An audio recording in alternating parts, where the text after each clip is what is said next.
Ja. Do atë që bëhet në Greqi, po. Hajde në shesh edhe vendosim këtu ç'a bëjmë.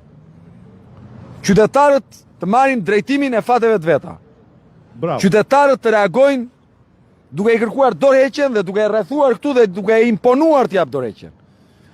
Të zbres Tirana në shesh dhe të them unë i bën 2 javë këy në qeveri. Se nuk ka ndodhur në një vend në botë, më gjeni një vend në botë që janë kap një qeveri më shumë se gjysma e qeverisë në shkeljet ligjit dhe i ka burgjeve apo në hetim, i ka marrë pandehur prokuroria, që zvendës kryeministri i parë u arratis dhe brenda 2 viteve zvendës kryeministri i dytë, zvendës kryeministri e dytë, rresht është marrë pandehur dhe në vend të humbas apo të ul numrin e mandateve, ky zotria nga 73-74 ka shruar në 83. A mund t'i them unë këtij sorosist? Në qoftë se sorosistët flasin kështu si tiku, më regjistroni dhe mua, më bëni dhe mua sorosist.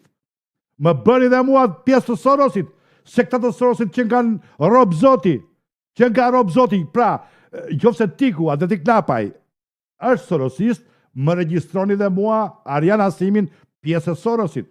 Pas ka gjë më të bukur se Sorosi, të flasë Sorosi për ato që po flet tiku, pra, kjo është common sense, kjo është ka që unë dua them. Kjo s'ka kuptim ta akuzosh njëri që po flet shumë normalisht, ja ato që kemi thënë po i thot ai. Wow, më duket shumë interesante, prandaj kisha qejf që ta prekja këtë, sepse dëgjoj po shikoj që janë njerëz pa argumenta, pa gjë. Tiku sorosist, tiku i mori 70.000 vota Berishës, ta them një gjë. Tiku mund të ketë marrë 70.000 vota PD-s. Por ato vota që mori tiku kur në kurës kishin për të vajtur për Berishën. Sepse ata 70.000 vota, ato 70.000 që votuan kundra, që votuan pro Lapajt, ishin njerëzit që urrenin Berishën. Ishin njerëzit që urrenin Ramën. Prandaj ato vota kur në kurës kishin për vajtur te Berisha. Nuk të shkonin fare ata persona të votonin, po mos që ky person. A kupton? Vota mori dhe Sheaj. Pra, mori të njëjtat vota që urrenin Berishën, urrenin Ramën. A më kupton? Pra, nuk mund të logjikosh ti të thuash ti që tiku është djali keq se mori votat e Berishës. Jo. Dhe në vend që të ulet besimi që ky është i fortë, krijohet besimi edhe më i madh që ky është i pamposhshëm. Si mund të ndodh kjo? Po do atë që ndodh në Greqi, pra demokracinë e Greqisë, se kjo ndodh në Greqi, demokraci e drejt për drejt e popullit, ku politika dëgjon popullin. Hajde me mua në shesh, edhe gjithë ata tjerë që më dëgjojnë të vinë në shesh.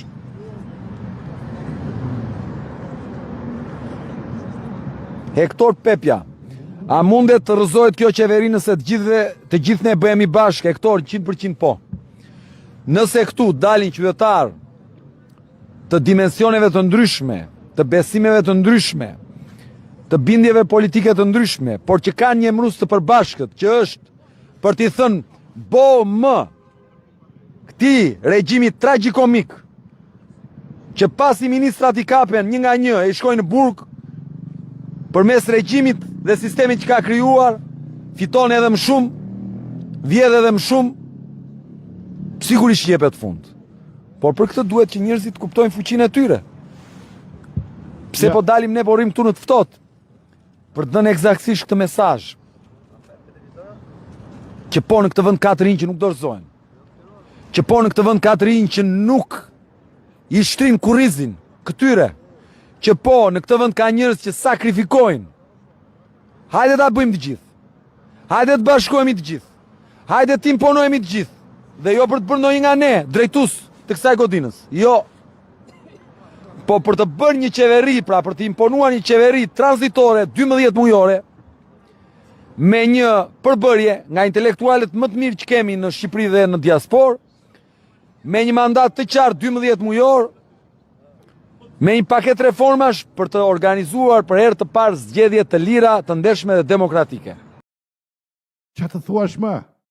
Gjykosh ti thuash këtij sorosist, ti thuash ti anti-shqiptar, ti thuash ti tradhtar. Sa bukur e tha. Prandaj më regjistro dhe mua tiku, më ke dhe mua aty. Jam dhe unë me tikun, shumë shpejt, jam dhe unë bashkë me tikun aty, jo për tikun. për Shqipërinë, për babain tënd, për gjyshin tënd që s'merr pension, për plakën time do vi të protestoj se nuk ka pension. Jam dhe unë aty 1 muaj, 2 muaj, 3 muaj, 4 muaj, jam dhe unë aty do ngjitem, prandaj hajde edhe ti, sepse shumë bukur e tha Adriatiku, jo të heqësh atë dhe të më vësh mua, por hajde të ngrem qeveri teknike, të bëjmë një paket ligjesh që të vem në votime si njerëz me dignitet. That's it, ku ka më bukur? Ku ka më bukur? Ky Sorosi më plak. Ky Sorosi. Pra kur flet dhe kur akuzon tjetrin për Sorosin, akuzohen mbi fakte. Ti nuk e di çfarë Sorosi. Sorosi mafioz. Sorosi nuk të thot ty. Hajdeni të bëjmë qeveri teknike dhe të vem në zgjedhje lira. Sora e Sorosi e ka Edi Rama në krye. Pra iqini këto budalliqe, largoni këtyre budalliqe. Kështu e shikoj unë, thash dhe njerë, mbase mund të jem gabim, nuk pretendoj se jam njeriu më i mençur në botë, po unë jam njeriu me logjik, që çdo gjë e kap në bazë të fjalëve të tua. Unë nuk jam brenda askujt, nuk jam brenda ç'mendon ti në mendjen tënde, unë jam brenda fjalëve të tua, çfarë nxjerr ti nga goja dhe në bazë të atyre fjalëve unë krijoj ç'ke ti brenda në shpirtin tënd, çfarë fshen ti.